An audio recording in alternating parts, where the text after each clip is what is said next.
Hello guys, welcome back to Solution Mitra. आज का जो हमारा क्वेश्चन है, आप यहाँ पे देख सकते हो एक सर्किट डायग्राम दे रखा है। आपको क्या करना है, जो ये वी एक्स है ये फाइंड करना है।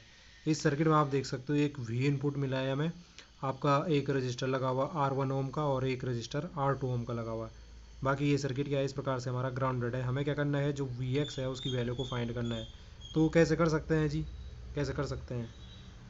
यहाँ पे आप लोग कहोगे कि ये तो सर्किट डायग्राम ढंग से दे ही नहीं रखा है। कई बच्चों को क्या होगी, इसी में दिक्कत होगी ये सर्किट डायग्राम समझने में। तो पहले तो हम देखते हैं कि ये circuit diagram, complete circuit diagram कैसे है। तो देखो, ये वी इन देने का मतलब है कि यहाँ पे कुछ इस प्रकार से एक बैटरी रही होगी। यहाँ पे क्या रही होगी, कुछ एक प्रकार से, इस प्रकार से हमारी एक बैटरी रही होगी। ऐसे एक बैटरी रही होगी, ये ऐसे इस प्रकार से हमारी एक बैटरी थी, जिसको कि हमने क्या कर रखा है, ग्राउंडेड कर रखा है। ऐसे ग्राउंडेड कर रखा होगा। तो उसने क्या कर दिया, जो नीचे वाला बैटरी का नेगेटिव टर्मिनल है उसको 0 वोल्ट के रिस्पेक्ट में ले रखा, ग्राउंड यानी 0 वोल्ट। ये भी समझ सकते हो आप, 0 वोल्ट। और ये जो है ऊपर वाला पॉजिटिव टर्मिनल बैटरी का, तो वो जो दे रहा है वो वी इनपुट दे रहा है। यानी कि जितना भी दे रहा होगा वो वी इनपुट यहाँ लिख दिया उसने, इस पॉइंट को सीधे यहाँ पे लिख दिया है। ठीक है। ये इसी प्रकार से अगर ये 4 वोल्ट की बैटरी होती, तो मैं अगर ग्राउंड के रिस्पेक्ट में 0 वोल्ट दिखा रहा रहता, तो इस पॉइंट पे क्या दिखाना पड़ता, मुझे 4 वोल्ट दिखाना पड़ता है इसको। तो सेम उसी रिस्पेक्ट में उसने क्या कर रखा है यहाँ पे, ये वी इनपुट यानी कि वी इनपुट, आई एन का मतलब है इनपुट है। ये इनपुट में जो बैटरी है वो वी वी वोल्ट की लगी हुई है। ये आई एन दिखा रहा है इनपुट में लगी हुई है, मतलब ये दे रही है इस सर्किट को पावर। तो ठीक है भाई, ये वी इनपुट की बैटरी मतलब वी वोल्ट की बैटरी रही होगी, जो कि इनपुट दे रही है। उसने यहाँ वी इन यहाँ पे रख दिया, पहला पॉइंट तो ये है। फिर यहाँ पे देखो, ये R1 ओम का रजिस्टर है, ये R2 ओम का रजिस्टर है। तो इसमें क्या कर दो, इसमें इसके कारण क्या हो रहा होगा, ये वी इनपुट के कारण इसमें एक करंट I1 जा रही होगी, इसमें करंट I1 जा रही होगी। अब देखो, ये करंट यहाँ तो जाएगी नहीं, इस ब्रांच में तो कुछ लगा ही नहीं है आपका इक्विपमेंट, कोई भी एलिमेंट नहीं है, तो करंट यहाँ जाने से रही। फिर यहाँ करंट कहाँ जाएगी, करंट कहाँ जाएगी, इस वाली ब्रांच में जाएगी। वैसे भी इस ब्रांच में जाएगी जैसे ही करंट, तो यहाँ पे क्या हो जाएगा, कौन सी करंट जाएगी, करंट यहाँ पे इस नोड पे डिवाइड होने वाली है। किरचॉफ वोल्टेज लॉ से आप ऐसे मत कर देना कि हाँ यहाँ पे वोल्ट ये डिवाइड हो जाएगी। आप आई करंट आ रहा था, I1 भी क्या लिखना, आई करंट आ रहा था इस वाली ब्रांच में। तो आप यहाँ ऐसे मत कर देना कि I1 इसमें गई, I-I1 इसमें गई, इसमें कुछ भी करंट नहीं जाएगी, है ना। तो करंट पूरी इसमें जाएगी। ये तो क्या हो गई, फिर सीरीज में हो गए सीधे सीधे। ये क्या हो गए, सीरीज में हो गए। देखो, ये की ब्रांच है, ये सीरीज में हो गई, आई करंट इधर जा रही होगी। और फिर मुझे क्या करना है, ये वी एक्स फाइंड करना है। ये वी एक्स का मतलब क्या है, इसको भी ये इसी प्रकार से ये ग्राउंड के रिस्पेक्ट में नापना चाह रहा है।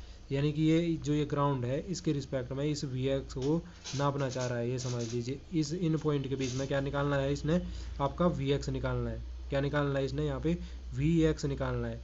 तो ये जो वी एक्स होगा इन पॉइंट के बीच में यहाँ पे, वो क्या होगा हमारा, वो होगा जो ये R2 ओम का रजिस्टर है, इसमें जितना वोल्टेज ड्रॉप हो रहा है वही हमारा क्या हो जाएगा, वी एक्स हो जाएगा। अगर जिनको ये नीचे ग्राउंड से भी दिक्कत हो रही है, वो ऐसा समझ सकते हैं, इसको पूरा हटा के, इसको पूरा ऐसा हटा के, ज़्यादा ही हट गया ये R2 ओम का रजिस्टर इस प्रकार से लगा हुआ है। आप लोग ऐसा समझ सकते हो कि ये ऐसा है, समझ लो। ये हमने इन सबका कॉमन ग्राउंड कर दिया, कॉमन ग्राउंड ये इधर दे दिया है ऐसे। वैसे जो सर्किट रहता है उसमें कुछ इसी प्रकार से रहता है, ये कॉमन ग्राउंड कर दिया इन सबका, ये समझ लीजिए। तो ये आपको अब जो हमारा परिचित डायग्राम रहता है, जो जिससे आप रोज़ डील करते हो, तो आपको ऐसा लगने लग गया होगा। अब आपको दिख रहा होगा, हाँ हम वी एक्स फाइंड कर सकते हैं। तो वी एक्स कैसे फाइंड करेंगे, तो वी एक्स हो जाएगा जो इस वाले रजिस्टर है, इसमें जितना वोल्टेज ड्रॉप हो रहा है। तो वी एक्स इक्वल टू कितना हो जाएगा, इस वाले रजिस्टर में कितना वोल्टेज ड्रॉप हो रहा होगा, जितना करंट आ रहा है, और उसके रेजिस्टेंस से मल्टीप्लाई कर देते, V equal to I R से क्या करते हैं हम, वोल्टेज ड्रॉप फाइंड कर सकते हैं किसी रजिस्टर में। तो ये इसका वोल्टेज ड्रॉप कितना हो जाएगा, आई इंटू आर टू हो जाएगा। कितना हो जाएगा, V x I into R two हो जाएगा। तो वी एक्स की वैल्यू आप I into R two find कर सकते हैं। और आई करंट कहाँ से कैसे मिलेगा आपको, तो आई करंट कैसे मिल सकता था हमें, करंट आई कैसे मिल सकता था। तो करंट आई निकालने के लिए आपको एक चीज़ ध्यान होनी चाहिए, करंट आई निकालने के लिए क्या होता है, V over R equivalent. Circuit का वी ओवर आर इक्विवेलेंट हो जाएगा, वी यानी कि वी इनपुट की बात कर रहा हूँ मैं, ओवर आर इक्विवेलेंट। तो आर इक्विवेलेंट क्या हो जाएगा, ये देखो ये कैसे हैं, सीरीज में लगे हुए हैं। सीरीज में इनका इक्विवेलेंट क्या हो जाता, सीधे सीधे इनको क्या कर देते, जोड़ देते। तो इनका इक्विवेलेंट क्या हो जाता, R1 प्लस R2 हो जाता। तो यहाँ पे वी एक्स की वैल्यू क्या हो सकती है, अगर मैं आई की वैल्यू यहाँ पे रखूँ, तो ये इस प्रकार से भी हो सकती है, we input divided by R1 plus R2 multiplied by R2। तो इस प्रकार से आप वी एक्स की वैल्यू क्या कर सकते थे, आसानी से फाइंड कर सकते थे। आई होप जो ये कॉन्सेप्ट था वो आपकी समझ में आया होगा। आज के लिए इतना ही। आपसे फिर मुलाकात होगी किसी अगली वीडियो में। अगर आपको वीडियो पसंद आई है तो प्लीज़ चैनल को लाइक शेयर सब्सक्राइब करना ना भूलें, ताकि हमें इसी प्रकार की जो वीडियो है उन्हें बनाने का मोटिवेशन मिलता रहे। तो फिर आपसे मुलाकात होगी, तब तक के लिए आप लोग स्वस्थ रहें, मस्त रहें। इन्हीं कामनाओं के साथ आपसे विदा लेते हैं। धन्यवाद।